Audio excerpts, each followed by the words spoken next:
Hello l'équipe, j'espère que vous allez bien. Je vous souhaite la bienvenue dans cette nouvelle vidéo. Si tu as envie de créer une marque e-commerce, que tu as envie de créer une marque qui est rentable, si tu as envie d'en vivre, autant te dire que tu es sur la bonne chaîne, mais aussi sur la bonne vidéo, parce que dans cette vidéo, je vais te donner les 9 choses que tu dois absolument faire et mettre en place quand tu es en train de créer ta marque e-commerce. Et si tu me connais pas, je m'appelle Méline, j'ai créé plusieurs marques e-commerce, dont la marque June, la marque Limpa, la marque Textile, enfin bref, toutes mes marques, je vous les montre et je vous les explique de A à Z. Et donc, sur cette chaîne YouTube, je vous parle de e-commerce, de questions pratiques, de questions théoriques aussi. Donc je peux te dire que tu es sur la bonne chaîne, je t'invite à t'abonner pour ne louper aucune des vidéos. Et en plus de ça, n'oublie pas, tu as la barre des commentaires qui est juste en dessous de cette vidéo, donc n'hésite pas, si tu as des questions au cours de la vidéo, tu peux me les poser. Ou autrement, si c'est plus personnel, n'hésite pas à m'écrire sur Instagram, je réponds aussi à toutes vos questions avec grand plaisir. Bon les amis, on est posé, je te recommande de te poser aussi, prends-toi un petit café si c'est nécessaire, prends des notes parce que on va parler sérieusement des choses que tu dois faire lorsque tu as envie de créer une marque e-commerce. Et que ce soit ta première marque, ta deuxième marque, peu importe, on rentre directement dans le vif du sujet. La première chose que tu dois absolument faire, c'est connaître ton client idéal. Si tu le sais et si tu me connais un petit peu, je dis souvent on tombe amoureux de son client et pas de son produit. Et ça, c'est une réalité, mais c'est une réalité que les gens, ils oublient. Souvent, on a tendance à parler de notre produit, que notre produit il fait ci, notre produit il fait ça, notre produit. Mais la réalité, c'est qu'on s'en fout de ton produit. Il faut que tu nous parles de ton client. Et quand tu comprendras et que tu comprends que ton client, c'est lui qui a des sentiments, c'est lui qui a des objections, plus tu connais ton client, mieux tu arrives à présenter ton produit, à vendre ton produit, à créer un site, à créer de la publicité. Donc tu dois absolument connaître ton client idéal. Et quand je dis connaître, c'est qui il est, comment il consomme, quel est son budget, quelles sont ses objections, qu'est-ce qu'il fait dans sa vie au quotidien, quel produit, quelle marque il consomme dans son quotidien. Donc plus tu connais ton client, mieux tu arriveras à vendre ton produit. Deuxième chose, tu dois étudier ton marché. Quand je dis étudier son marché, j'entends par là que tu dois comprendre finalement quel est le marché où tu vends, dans quel pays est-ce que tu vends, quel est le marketing que tu peux utiliser, quels sont les prix que tu peux utiliser, quels sont les produits que tu peux offrir au marché. Est-ce qu'il y a des choses qui manquent? Est-ce qu'il y a des choses qui sont mal faites? Est-ce qu'il y a des choses au contraire qui sont déjà très bien faites? Et plus tu comprends ton marché, plus tu arriveras à cerner les besoins de ton marché et de ton client. Et finalement, c'est en comprenant ces deux choses qu'on va pouvoir travailler sur le produit et avoir un produit qui vient solutionner des choses importantes chez ton client et qui a une bonne place sur le marché. Troisième point, qui suit la logique, tu dois choisir un produit qui est simple. Quand je parle d'un produit qui est simple, je parle d'un produit qui bien évidemment te plaît et te parle, et ça c'est très important, mais qui va être simple à commercialiser. Un produit qui se vend pas trop cher au début, un produit qui répond à des besoins de ton client, un produit qui est pas trop lourd, c'est important pour la livraison. Enfin, sur toutes les vidéos que je vous donne sur ma chaîne YouTube, je vous parle souvent du produit et donc ça c'est quelque chose qu'il faut garder en tête. Essaye en tout cas au début d'avoir un produit qui est pas trop compliqué et qui va pouvoir aider les gens à changer quelque chose dans leur quotidien. Et pour te donner un parfait exemple d'un produit qui est simple et qui peut se vendre bien, où tu vas pouvoir créer une belle marque et une marque qui est rentable, j'avais créé une marque de collants polaires qui s'appelle Textile. Je l'avais créée en étude de cas pour vous montrer ce qu'on peut faire de A à Z. Donc j'ai sélectionné ce collant polaire, j'ai fait des vidéos à l'iPhone, j'ai lancé mes publicités et j'ai fait une étude de cas où je vous montre dans l'étude de cas comment la marque elle passe de 0 à 300 000 € en l'espace de 3 mois. Cette vidéo je l'ai mis juste en dessous, donc n'oublie pas après cette vidéo d'aller la voir parce que je te montre tout le processus et tu verras qu'en l'espace de 5-6 jours, la marque elle passe de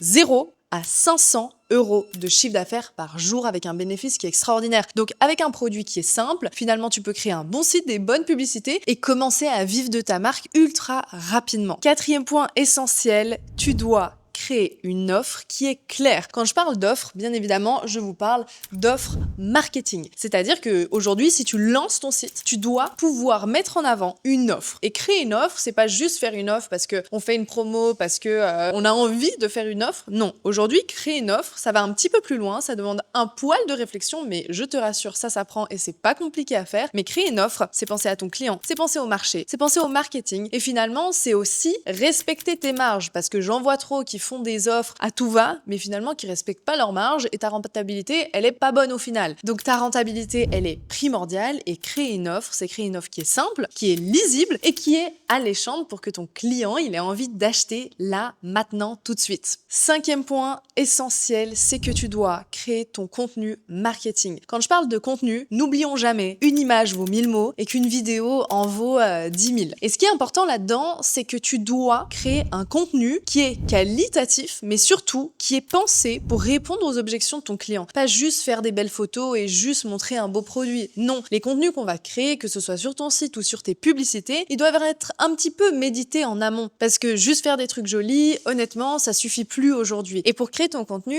tu peux le faire à l'iPhone. Moi, j'ai toujours fait mon contenu à l'iPhone. J'ai demandé à ma petite sœur où je posais mes produits, etc. Et en plus, aujourd'hui, grâce à l'IA, tu peux créer n'importe quel type de contenu, de photos, de vidéos. Et ça, c'est super important. Il y a quelque chose que j'aime bien dire aussi dans le marketing, c'est show, don't tell. Montre, ne dis pas. Et donc, tout ce que tu peux montrer en image au lieu de l'écrire sur ton site pour que les gens lisent, bah finalement, mieux c'est. Sixième point, maintenant, tu dois créer un site qui est simple, clair et lisible. On a tendance, ou en tout cas je le vois beaucoup, à vouloir absolument tout mettre sur le site. Tu sais, tu te dis « Oh, mon produit fait ça, mon produit fait ça, mon client c'est ça, j'ai plein d'arguments marketing. » Calme.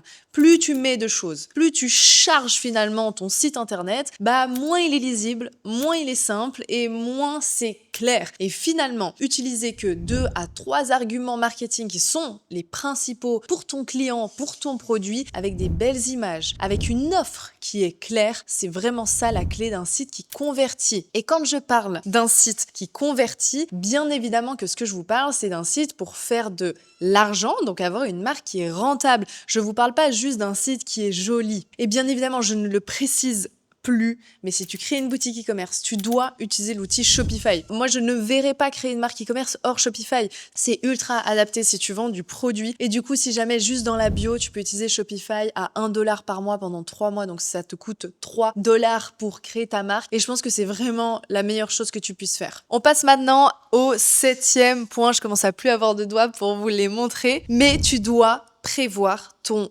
acquisition, ce qui veut dire ta publicité. En effet, une fois que tu as étudié ton marché, étudié ton produit, étudié ton client, que tu as fait ton site internet, que tu as mis tes contenus dessus, bah là, en fait, tout ce qui te reste à faire, c'est trouver des clients. Et moi, c'est ce que j'appelle la machine à clients. Et de nouveau, je l'explique dans la masterclass, donc la vidéo où je te montre l'école en polaire. Mais dans cette vidéo aussi, je t'explique finalement qu'est-ce que c'est la machine à clients. Comment est-ce que tu vas pouvoir acquérir des clients? Comment est-ce que tu vas pouvoir faire de la publicité? Parce que entre toi et moi, tu peux avoir le plus beau site du monde. Tu peux avoir le meilleur produit du monde, tu peux avoir travaillé ton marketing le meilleur du monde, mais si personne ne voit tes publicités et personne n'arrive sur ton site, tu ne vendras jamais. Donc une fois que tout ça est bien en place, la seule chose que tu as à faire, c'est activer cette machine à clients que je t'explique dans la vidéo. La 8e chose que tu dois absolument faire, c'est calculer tes coûts, calculer tes chiffres. Connaître ces chiffres, n'ayez pas peur, il n'y a rien de mathématique, il n'y a que 2-3 choses à absolument savoir. Il faut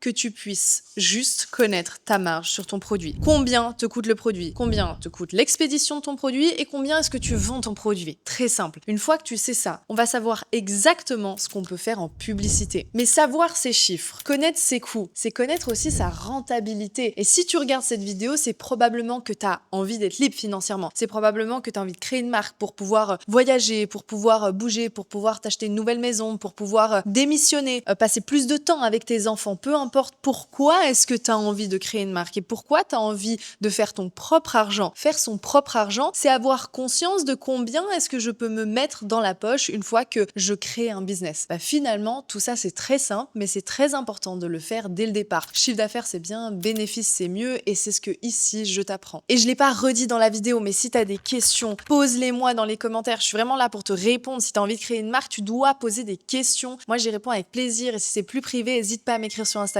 On passe maintenant au 9e et au dernier point qui est ultra important. C'est que tu dois te préparer mentalement. Et quand je dis se préparer mentalement, c'est se préparer à avoir des échecs, bien évidemment, mais ça, je pense que tu es conscient quand tu lances un nouveau projet que tu peux avoir des échecs, mais aussi te préparer à tes réussites. Parce que avancer, entreprendre, essayer des choses, c'est finalement recommencer, retester. On a des échecs, on a des réussites, et je pense que se préparer mentalement à se dire que coûte que coûte, je vais continuer. Je vais continuer parce que j'ai une vision qui est claire, j'ai un pourquoi qui est clair, j'ai un vision board qui est clair, et je sais pourquoi je fais les choses. Est-ce que tu fais les choses pour tes enfants? Est-ce que tu fais les choses parce que tu as envie de voyager? Est-ce que tu fais les choses pour quitter ton travail? Peu importe quelles sont tes raisons, quels sont tes rêves, garde en tête que ça vaut toujours la peine de transpirer pour ses propres rêves et pour créer sa propre réalité. Et honnêtement, je suis bien placée pour vous en parler parce que quand j'ai commencé à entreprendre il y a maintenant 5 ans et quand j'ai lancé ma première marque avec mon chéri Nathan, je n'avais plus d'argent sur mon compte bancaire, je ne savais pas par où et comment j'allais y arriver. J'ai dû lui demander de nous avancer de l'argent, on a essayé, réessayé et aujourd'hui, nos marques font plusieurs millions de chiffres d'affaires, je peux vivre pleinement de mes marques, je peux voyager, je peux faire le tour du monde, je peux offrir des voyages à ma famille, je peux inviter ma sœur à Bali. Enfin bref, tout ça, j'ai pu le faire parce que je me suis dit que coûte, j'allais jamais abandonner. Je me suis préparée mentalement et même si, entre toi et moi, je sais que c'est pas forcément facile, que des fois on a peur, des fois on a des questions, des fois on a besoin de sentir qu'on n'est pas seul et c'est pour ça que j'ai décidé de fonder la BWA, la Business Woman Academy. C'est un écosystème qui aide toutes les personnes, les femmes comme des hommes, à pouvoir créer leur marque, à développer leur marque. Et la BWA, c'est pas une formation, c'est un accompagnement, c'est un système que j'ai mis en place avec des lives, un coaching, une formation. On fait des classes en présentiel, on fait des événements. On a aujourd'hui ouvert l'entrepôt en Chine. C'est un vrai écosystème pour réussir à finaliser et à finalement créer une marque qui est viable. Et viable, ça veut dire que avec ça, tu peux réaliser ce que tu veux. Donc ce 9e point, il est tellement important. Tu dois te préparer mentalement. Tu dois t'entourer. Et coûte que coûte, il faut que tu te dises que peu importe le chemin, tu y arriveras. Peu importe les difficultés, tu y arriveras. Et ça, j'ai envie de te laisser avec ce mot de la fin. N'hésite pas si tu as des questions, n'oublie pas de t'abonner et je te dis à bientôt dans la prochaine vidéo.